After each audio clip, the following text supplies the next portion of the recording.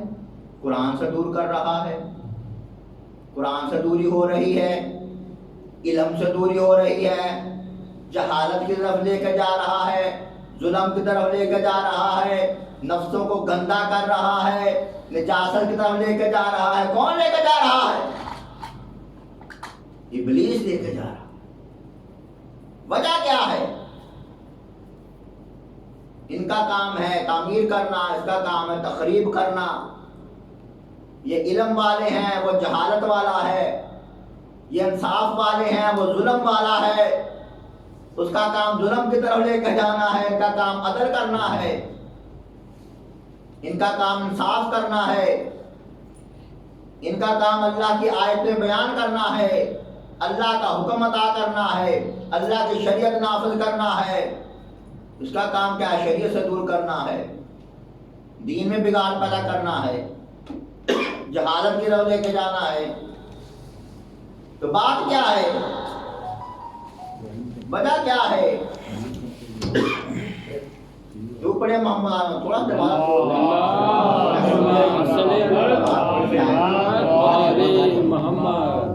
وجہ کیا ہے؟ یہ کیا وجہ ہے؟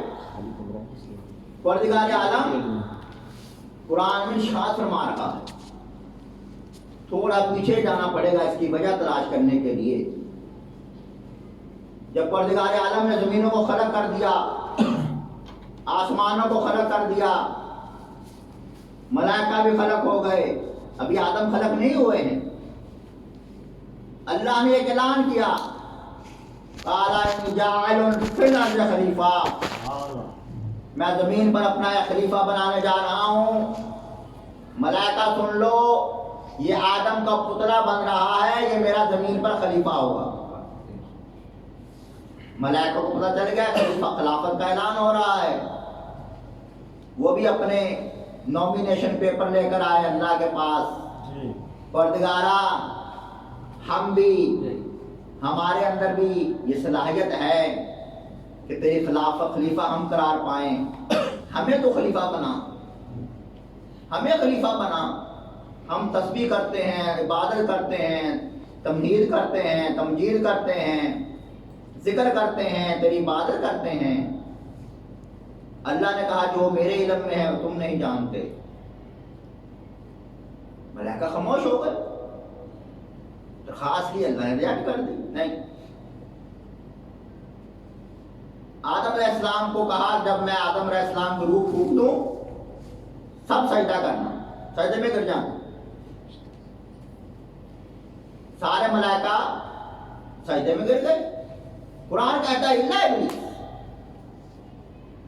ابلیس پہلے خلق ہو چکا ہے، الا ابلیس اس نے نہیں کیا سجدہ۔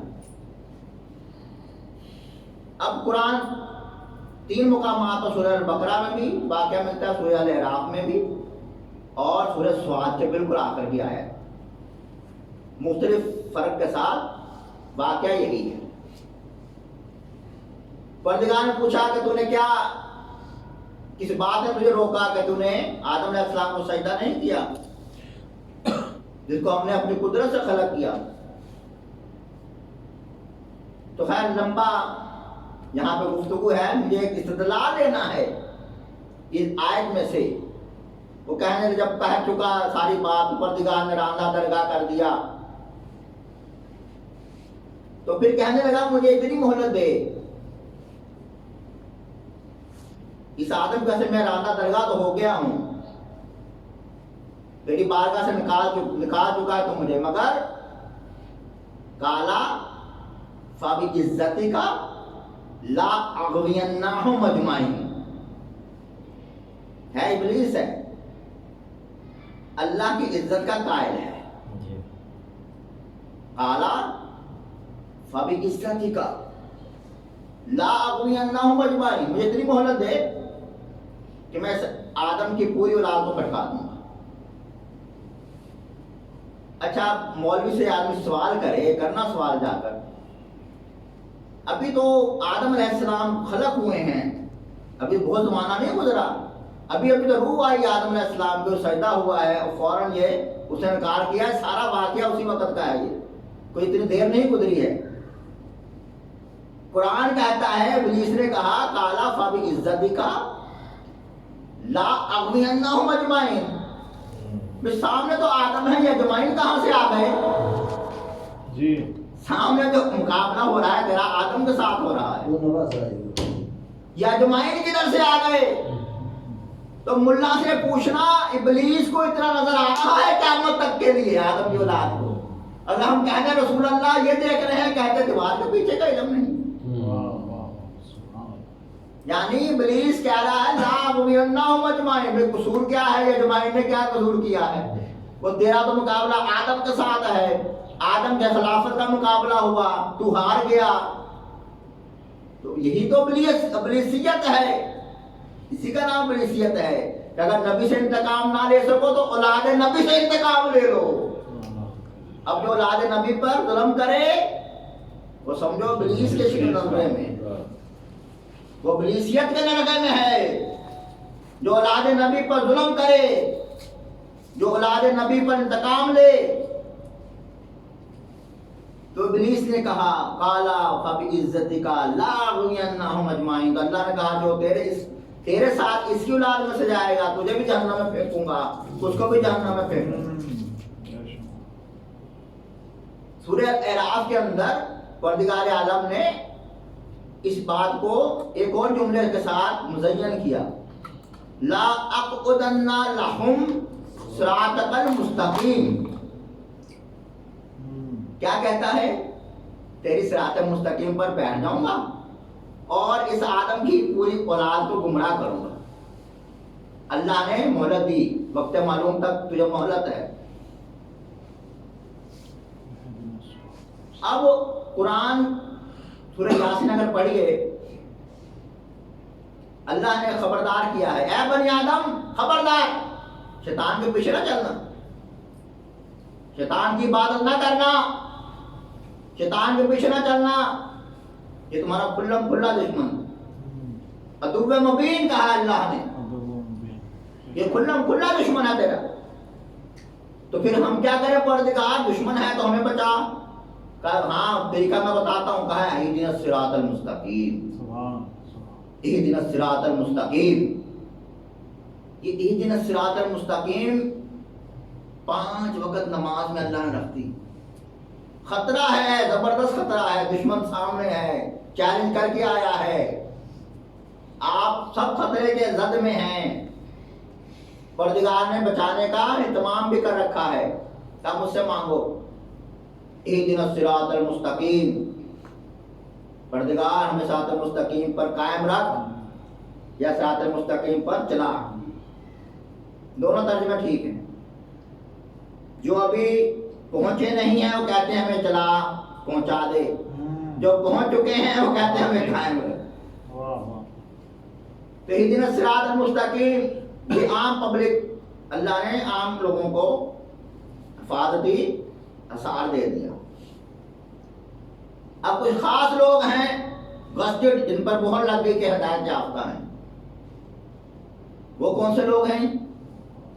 سورہ مبارکہ الانعام آیت کا نشان 86 اور 87 میں پروردگار عالم کچھ انبیاء کا ذکر کر رہا ہے۔ وَوَهَبْنَا لَهُ إِسْحَاقَ وَيَعْقُوبَ كُلًّا هَدَيْنَا وَنُوحًا هَدَيْنَا مِن قَبْلُ وَمِن ذُرِّيَّاتِهِ وَسُلَيْمَانَ وَدَاوُدَ وَسُلَيْمَانَ وَأَيُّوبَ وَيُوسُفَ وَمُوسَى وَهَارُونَ وَكَذَلِكَ نَجْزِي الْمُحْسِنِينَ وَزَكَرِيَّا وَيَحْيَىٰ وَعِيسَىٰ وَإِلْيَاسَ كُلٌّ مِّنَ الصَّالِحِينَ وَإِسْمَاعِيلَ وَالْيَسَعَ وَيُونُسَ وَلُوطًا كُلًّا فَضَّلْنَا عَلَى الْعَالَمِينَ وَآبَائِهِمْ وَإِخْوَانِهِمْ وَمِن ذُرِّيَّاتِهِمْ وَإِخْوَانِهِمْ وَاجْتَبَيْنَاهُمْ وَهَدَيْنَاهُمْ إِلَىٰ صِرَاطٍ مُّسْتَقِيمٍ۔ درود پڑھیے محمد اللهم صل على محمد وآل محمد۔ پروردگار عالم نے ارشاد فرمایا سبحان اللہ. اس سے پہلے ابراہیم علیہ السلام کا ذکر ہو رہا ہے وَوَهَبْنَا لَهُ اسحاق وَیعقوب، اسی کے ذیل میں فرمایا ہم نے ابراہیم کو اسحاق عطا کیے اور یعقوب. اسحاق بیٹے ہیں ابراہیم علیہ السلام کے، یعقوب بیٹے ہیں اسحاق علیہ السلام کے. جی. اور اسحاق یعقوب علیہ السلام کا لقب ہے قرآن میں اسرائیل، اور یعقوب علیہ السلام کے بیٹے بنی اسرائیل کہلاتے ہیں. قرآن پوری ایک سورہ ہے بنی اسرائیل. وَوَهَبْنَا لَهُ اسحاق وَیعقوب، ہم نے ابراہیم کو اسحاق عطا کیے، یعقوب عطا کیے. کُلًّا ہدینا، سارے کے سارے ہدایت یافتہ ہیں. وَنُوحًا ہدینا من قبل، اس سے قبل نوح کو بھی ہم نے خلق کیا تھا، وہ بھی ہدایت یافتہ ہے. وَمِن ذُرِّيَّاتِهِ، یہ وَمِن ذُرِّيَّاتِهِ نوح علیہ السلام کی طرف نہیں ہے بلکہ ابراہیم علیہ السلام کی طرف اشارہ ہے. وہ قبلو کہہ کے بات ختم کر دیا اللہ نے. وَمِن ذُرِّيَّاتِهِ، اور اس کی ذریت میں سے وَدَاؤد وَسُلَیمان وَأَیوب وَیوسف وَموسیٰ وَہارون،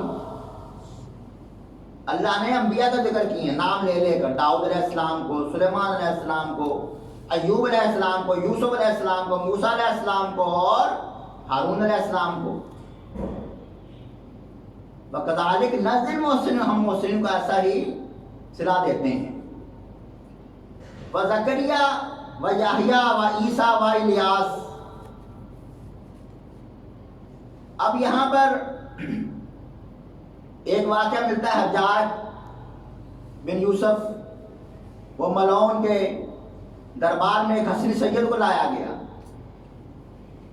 راوی کہتا ہے اب حجاج نے دیکھا، اس نے کہا، ایک عالم دین تھے اپنے وقت کے، اس وقت کے محمد صلی اللہ علیہ وسلم کی اولاد میں سے، تم اپنے آپ کو آل محمد کو کہتے ہو، تم تو رسول کے چچا ابو طالب کی اولاد سے ہو. آل ابی طالب ہو، آپ آل محمد کو کہتے ہو، ذریت محمد کو کہتے ہو اپنے آپ کو.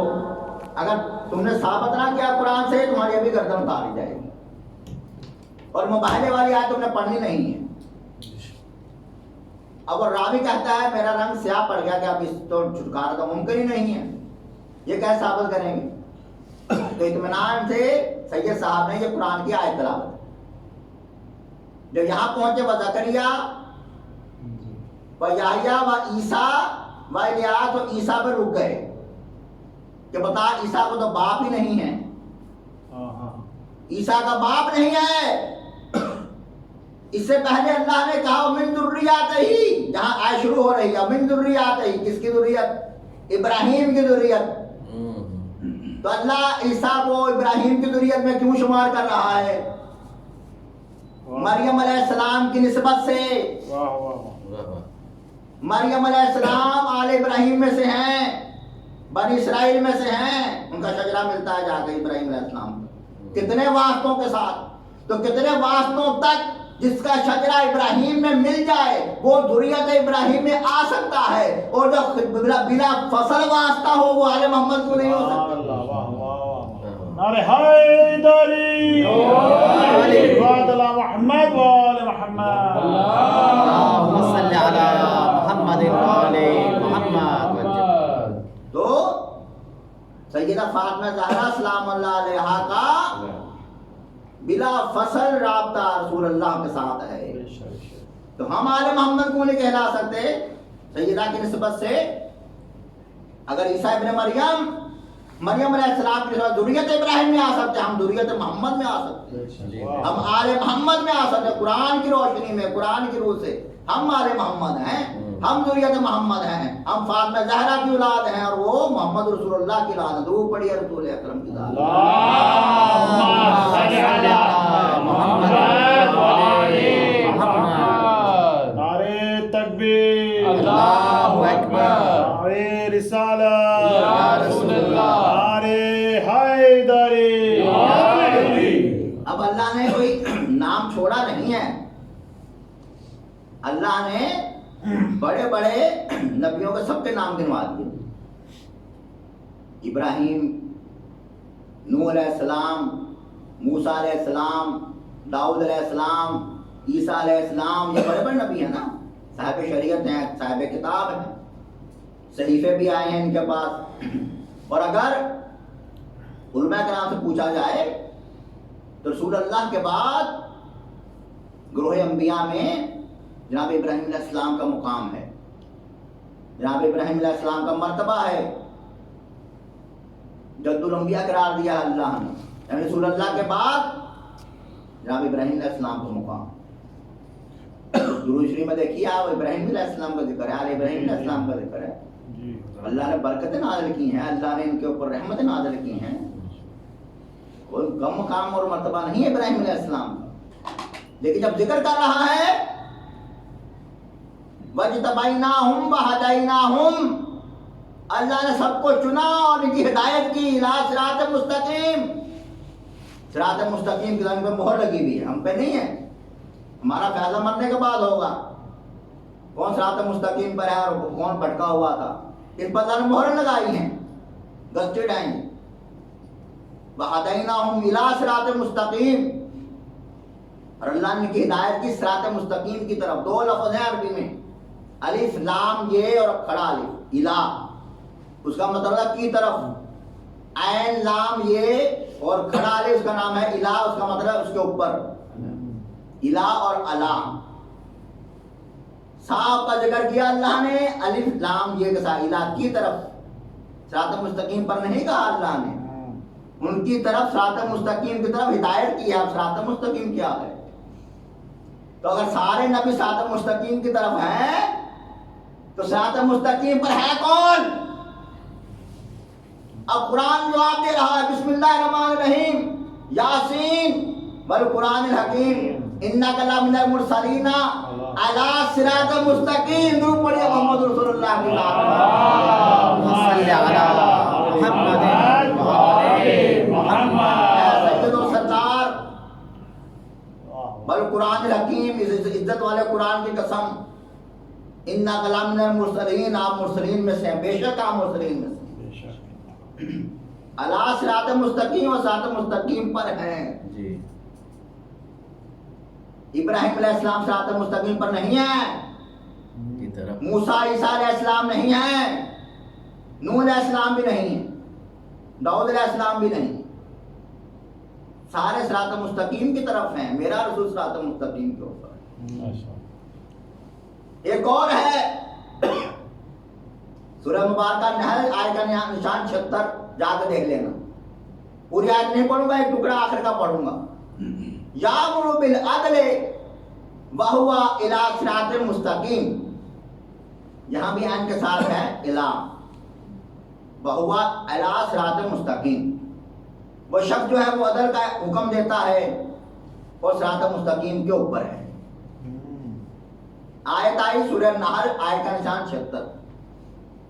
رسول اللہ صحابہ کے من میں بیٹھے ہیں. ایک صحابی رسول ہیں عبداللہ ابن مسعود، بزرگ صحابی، اہل سنت کے بہت معتبر صحابی، ہمارے بھی معتبر ہیں. عبداللہ ابن مسعود رضی اللہ عنہ نے پوچھ لیا، یا رسول اللہ وہ دوسرا کون ہے جو آپ کے ساتھ صراط مستقیم پر ہے؟ اچھا ابھی عبداللہ ابن مسعود نے سوال کیا، یہ پیچھے دروازہ مولا علی کا دروازہ صحن مسجد میں کھلتا تھا. جی سب کے دروازے بند ہو گئے تھے، مولا علی کا دروازہ اللہ کے حکم سے کھلتا تھا صحن مسجد میں. ابھی اس نے سوال کیا، جیسے مولا علی نے دروازہ کھولا، ایسے کھٹکا ہوا، دروازہ کھولا، اس نے پیچھے مڑ کر دیکھا کون آیا، دیکھا علی آئے. علی آئے، علی علیہ السلام کو دیکھا، پھر سوال کر دیا، اچھا علی آ رہے ہیں. پھر سوال کر دیا، یا رسول اللہ وہ دوسرا کون ہے جو آپ کے ساتھ صراط مستقیم پر ہے؟ رسول نے مسکرا کر کہا، ابن مسعود دیکھ بھی رہا ہے، پوچھ بھی رہا ہے. سبحان حیدری اب دو ہو گئے صراط مستقیم پر، یا محمد الرسول اللہ صراط مستقیم پر ہے، یا علی ولی اللہ صراط مستقیم پر ہے. ایک اور بھی ہے صراط مستقیم پر ہے جو میں پہلے بتا کر گیا ہوں، لَأُقْعِدَنَّ لَهُمْ صِرَاطَكَ الْمُسْتَقِيمَ. کیا کہہ کر نکلا تھا وہاں سے؟ قَالَ فَبِعِزَّتِكَ لَا أَغْوِيَنَّهُمْ أَجْمَعِينَ. چیلنج کر کے آیا ہے، آدم کی پوری نسل کو بھٹکاؤں گا،